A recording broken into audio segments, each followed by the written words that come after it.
Alrighty, here we are talking Illinois, Oregon. Illinois dominates Oregon 80-54 on senior night. Big game for Andrei Stojakovic, 21 points, 12 boards, 2 assists. AJ Red, senior walk-on, comes in the game and is able to get 5 points. So good for him. Good for Benham Rickhouse. Hit a couple big threes. Kylan didn't play great, but still awesome send-off game for him. So yeah, just gonna be chatting about Illinois getting a palate cleansing win against Oregon, and then looking forward a little bit to the game against Maryland on Sunday. So just running through the box score a little bit. Merck was probably your second best player, 19 points, 7 boards, took 8 threes. A couple of those were late, but he's been shooting the lights out from 3, especially from that 4 position. I feels like he's been your best 3-point shooter the last couple months. He was big. He's going to be big down the stretch. I think it's really helpful when the other team doesn't have a 4 that's bigger and can dominate Merck, because then he can really get going offensively. And obviously against Michigan, that just wasn't the case. The team, I'm pretty sure the team started 7 for 15 from 3 and ended the game 10 for 36. So definitely could have been better there. Jake Davis, 5 points, 1 rebound, 1 assist. He was 1 for 5 from 3. I think he hit his 3 pretty early on too. But let's see, Tommy, rough game for Tommy. That's been obviously the Michigan game wasn't good for him either. I think he's only made 2 of his last 18 or 19 threes. He's really struggling from 3. 0 for 4 last night. Only had 2 points. 8 rebounds, though. And I know Brad was saying after the game he had like a 97% go rate for rebounds, whatever that exactly means. But so you were getting good minutes from Tommy there. And you're going to need that moving forward. Drew and I talked about it last time after the Michigan game. Tommy really feels like he's going to be your X factor, because if he can pull out the center and he can constantly make the other team pay by being a big guy that hits threes, that's just going to be huge. Off game for Keaton, but I mean, still 11, 6, and 5. It felt like at times he was not trying to go to the rim, or he had a lane to the rim, and instead of forcing things up, he was deferring, passing, things like that. It was just kind of a ho-hum game, but I mean, still 11, 6, and 5 is a solid stat line.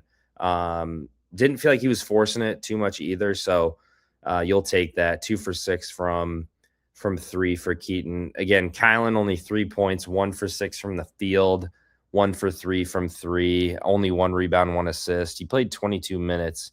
Just not a huge game from Kylan. You didn't need it, and feels like Kylan and Andre really can't play the same type of game at the same time. That kind of was a lot of words, but Kylan and Andre, both of their strength is getting to the basket, even though they get to the basket in different ways, which means if one of them's on and driving to the basket, the other one probably has to be around the outside. I think one thing that they both can benefit at while they're on the court at the same time is fast break transition. We saw Kylan had really good transition buckets against Michigan. Really, the only reason that it was close in the first half against Michigan. And Andre has shown multiple times he can do that against an Oregon, against Maryland when he had 30 points. I think those guys can both rebound and get going in transition, which can be super helpful. It'll be interesting to see if Andre gets put back in the starting lineup. Jake has struggled a little bit, but Jake's struggles and the way Jake plays, you don't worry too much about him coming off the bench. Um, so yeah, I think maybe Andre getting moved into the starting lineup could be something we potentially see before the Big Ten tournament. Go ahead and comment. Let us know your thoughts. Let me know if you what you thought about the game, or if you have any observations. If you feel better going into March, let us know. Um, but yeah, Illinois again. If you're just joining us, and I'm sure you saw last night, whooped up on Oregon at home, a palate cleansing win.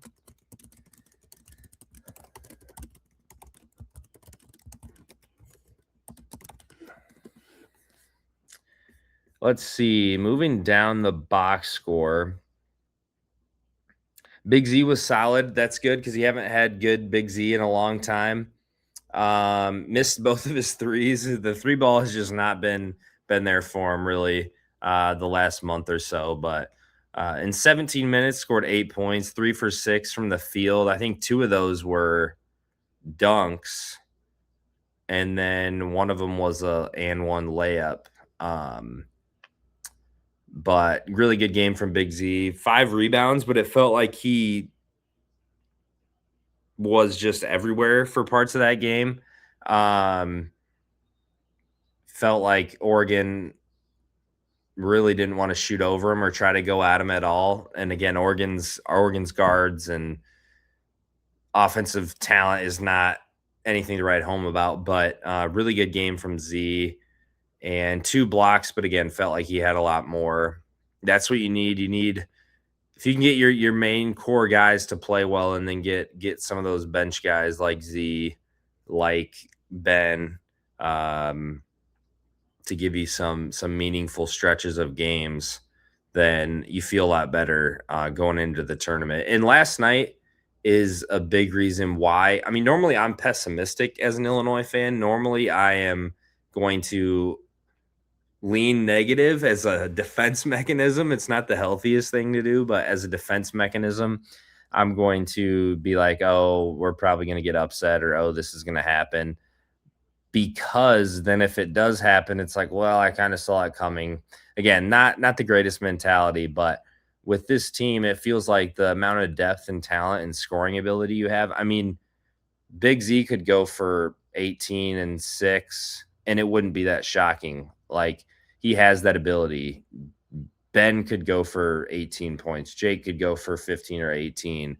Andre can obviously go for 30 in the right situation. So games like last night, and then hopefully they can finish it out on Sunday, should make Illinois fans feel solid for at least the first weekend of the tournament. Now, that's a different story when you're playing against a team that's similar to you in the second weekend.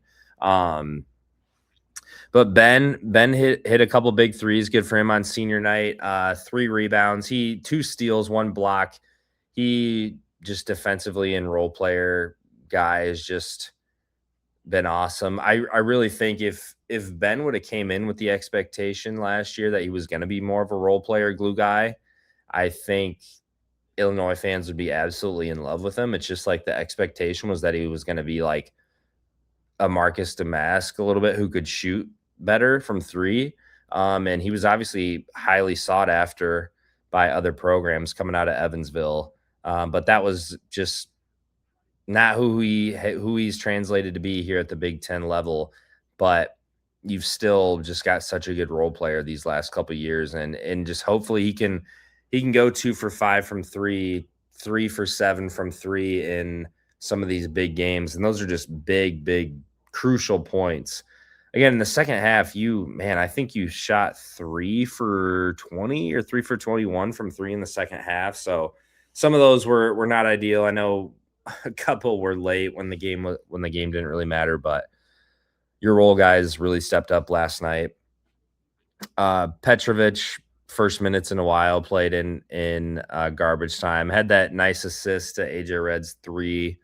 Brandon Lee played a couple minutes. Andre again, 21 points. It felt like a lot of those were just big boy basketball. Like he kind of knew this guy, I can take this guy to the rim, which Andre has just been able to do so many times this year.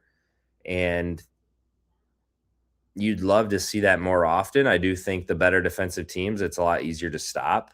Obviously, like you saw against Michigan, he was non-factor, and UCLA pretty much a non-factor. Um, Against the better teams, Andre has really struggled for the most part. But you see it in games, and I think it was against Alabama earlier this year. Even was one of his better games. Texas Tech, like those aren't pushover teams. He's just got to get back to. I know it's been hard for him to fit into the offense. So I mean, it is March. It's not like we have a bunch of time for him to figure out his role, but this is a step in the right direction for sure, especially considering how bad the Michigan game went for him. Things could have gone in a different direction, definitely. 7 for 7 from the free throw line. That's huge. So 12 for 14 as a team. That'll get it done. Jake Davis and Keaton missed one apiece. But so let's see. Big Z and Andre were 9 for 9. And then Jake was 2 for 3. Keaton was 1 for 2. So 12 for 14. That's a pretty good night. Yeah, so overall, wasn't it like an amazing performance where it felt like you were just absolutely clicking on all cylinders, like a couple games you've had this year? But Oregon's really bad. You did what good teams do to really bad teams. Again, I think the biggest takeaway is the Andre piece. Andre was great. Andre needed that bounce back game, and that hopefully he can keep going against Maryland on Sunday, and we can really just use that in March, because that'll be super, super important. So besides Andre, the offense really was clicking at times. You were down 9-3 to start that game. And then I think went on a 21-0 run or something. So it was like 21-9. And then you ended the first half, it was 41-21. So really, besides the first few minutes, you couldn't hit anything, and then you really took over from that point on. So again, Oregon's really bad. Nothing crazy. Nothing. You held them to 54 points, but that definitely doesn't mean your defense has gotten any better. There's definitely feels like things you can build on and maybe confidence boosters. And I think what we've seen is when Illinois plays teams that don't have 4 or 5 offensive threats, they can really bury them. But then if they play a team like Michigan or they play a team like UCLA that's pretty skilled, and even Michigan State since when you played them, they really were coming along. When teams have a guy that you can sort of leave alone and it's less 5-on-5 basketball, Illinois really thrives. So I think you had that in Oregon because they were so beat up. You have that against these bad teams where they don't have 4 or 5 offensive threats. So you're able to really focus in on 2 or 3 and then allow Z and Tommy to guard the paint. So I hope for a lot of the same on Sunday against Maryland. Finish out the year strong. Finishing out 15-5 in conference is, I mean, that's a great season. Like Michigan went 17-1. It's crazy to think that we could have gone 16-2 and still lost the conference. I mean, 16-2 should win you the league pretty much any year. Another thing that would be huge if you're able to beat Maryland on Sunday is you really would avoid a bad loss. Like the Wisconsin loss isn't great, but it was by 2 to the only other team that beat Michigan besides Duke. And you're missing 2 guys. Like the Michigan State loss in overtime by 3 with one of your best players. I think they're all like top 40 teams.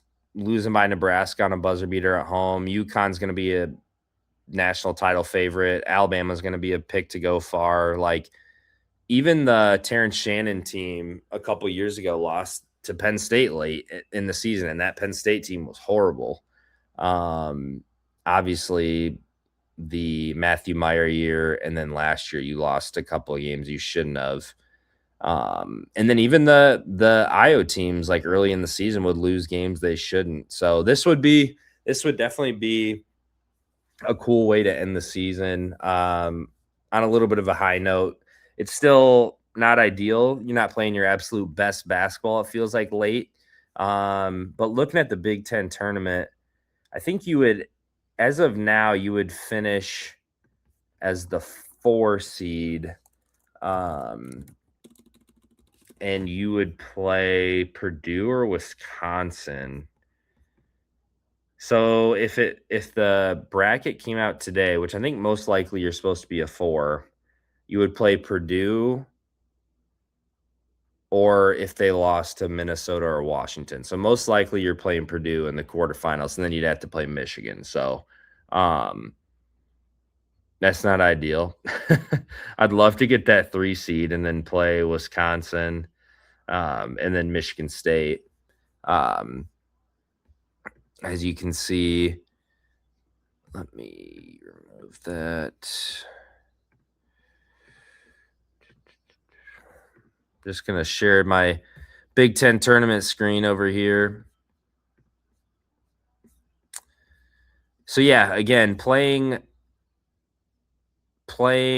Wisconsin in the quarterfinals, I feel like I would much rather play them than Purdue. I know Purdue is absolutely on a slide right now, and they probably should have lost Northwestern tonight, but it feels like you kind of got a little lucky the first time you beat them. You needed Keaton to go absolutely bonkers in that one. Then again, I know Purdue is not nearly as good on the road, so maybe you do want to play Purdue in that game. But I would like to avoid Michigan as long as possible. But yeah, opportunity for quad 1 wins here, and it's gonna be fun. It's gonna be a great tournament next weekend in Chicago. So let's see. You had some big offensive swings there. Your defense again really took a couple strides forward. It's definitely not fixed again because Oregon is so bad, but you held Oregon to 32.8% from the field and 17.2% from 3. Your bench outscored Oregon's 40-14. Ben, Z, Andre, like you're gonna need all those guys if you want to make a second weekend and potentially make a Final Four. So any confidence those guys can get is really huge. And poor Merkovich, if he wasn't on the same team as Keaton Wagler, he would definitely be the Big Ten Freshman of the Year because 19.7 rebounds.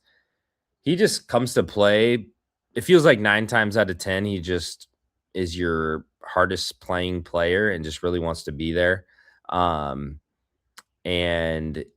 again, he's been shooting the lights out from 3.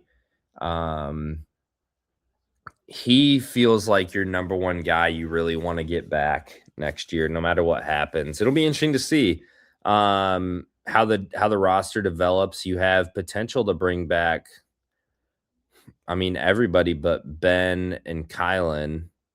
And then Keaton's not going to come back, obviously. But you could have the Evasai, Jake Davis, Merkovich,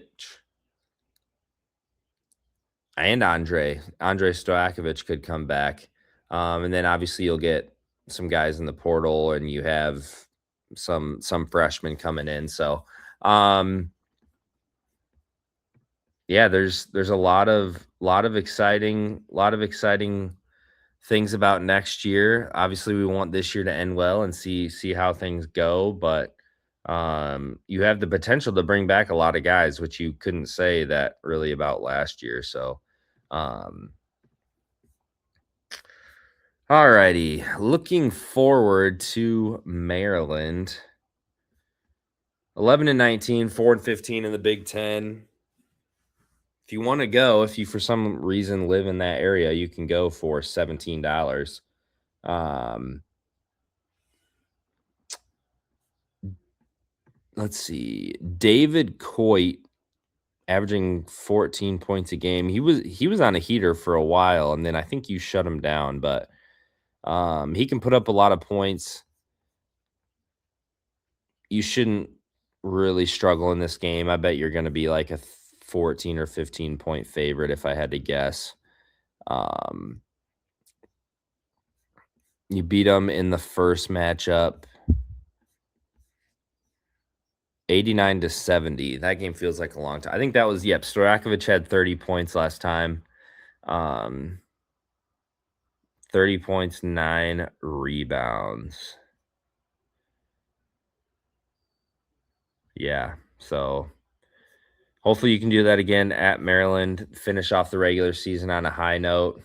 Um, I think the biggest thing you want to see, I would like to see the 3-point percentage go back up. And then again, just another dominant defensive performance in Tommy hitting some threes and really looking stronger offensively. Because I think Tommy, you can say a lot of these guys are going to be an X factor, but it does really feel like Tommy's going to be an X factor. Um, Going into March, and he was a big reason why you got a couple of those late wins last year. And I remember he played really well in the Xavier game last year. That got you that win in the first round of the tournament. Um, but yeah, we got a few days off. We got time to reflect and learn some things. And last night was really cool. Wish I could have been there on senior night too for AJ Red and um, the rest of the seniors to go out on a high note. Hard to believe that the season's already over. The home season's already over. And man, let's see, what was the best home game this year? Uh, Probably, honestly, it might have been Texas Tech. That atmosphere was insane, and you won at least. Um, Tennessee was neutral. Let's see. Man, I bet it was the Texas Tech game. Yeah. One interesting thing about this schedule too is if the schedule is just laid out a little bit differently, we could be feeling a lot better about this team. Like say you didn't pick up that Nebraska win until this past week, and then you lost to Michigan, and then you beat Oregon. Like you might be feeling like you're in a better spot, or you didn't pick up the Purdue win until later in the season. Um, or some of these other teams. I mean, Missouri's a tournament team. Ohio State's going to be a tournament team. Tennessee's obviously definitely a tournament team. Alabama loss, you definitely should have pulled that one out. But yeah, I think the way the schedule laid out too, and the way your injuries fell. Again, normally I'm more of a pessimistic fan. I'm gonna curl up in a ball and be scared, but I feel really good about just this team's depth against teams worse than it. So I think you should be able to avoid some sort of major upset. Um, and I think you have the ability to outscore almost anybody. There's really just a few teams in the country that really scare me. Michigan State's playing really good ball. Um, that's the Illinois game really felt like that catapulted Michigan State. Um, but as far as the Big Ten tournament goes, I believe we need Nebraska to lose to Iowa on Sunday, and then we can get the 3 seed. But that might be the only way. And Nebraska got killed last night.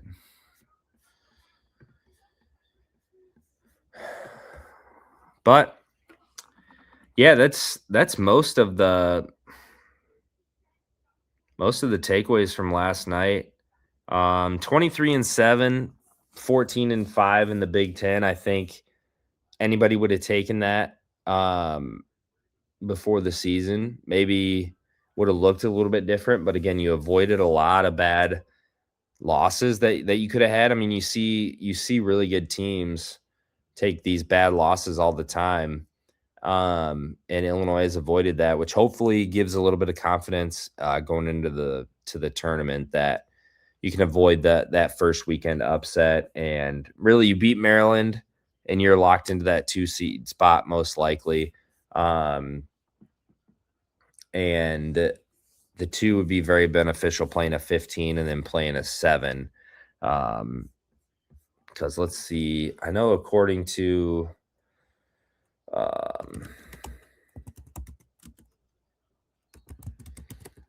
Joe Lenardi, might have been a 3 now. Let's see what Lenardi has.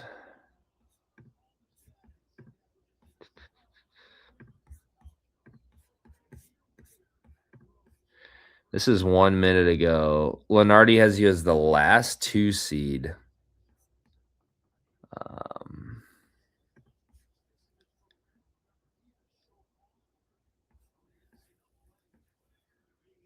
In the West. So you'd be in Arizona's bracket. Man, I would take that.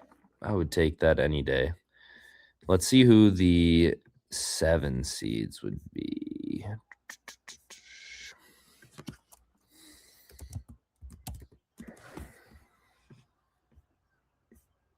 Let's get out of there.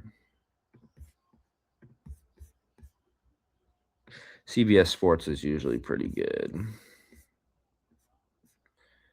I do not want to be in Duke's bracket, that's for sure.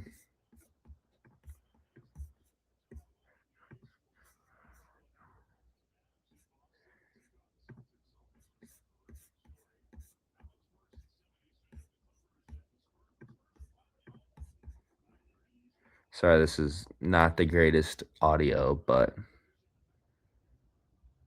7 seeds, BYU, Utah State, St. Mary's, and Miami. So those are 4 teams. I would feel pretty good about St. Mary's coming from that conference out west. Miami, I think, has been solid all year, but doesn't have too many amazing wins. I think they beat North Carolina. BYU is who I would not want to play. I do not want to play a team that has a dominant player like Debonsa. I'd rather play just your average 7 seed. That's again average. Utah State, again, I'll take a Mountain West team. I think you're going to be more talented than them, no matter what. So yeah, you're most likely a 2 seed. Those are just some of the potential 3 seeds.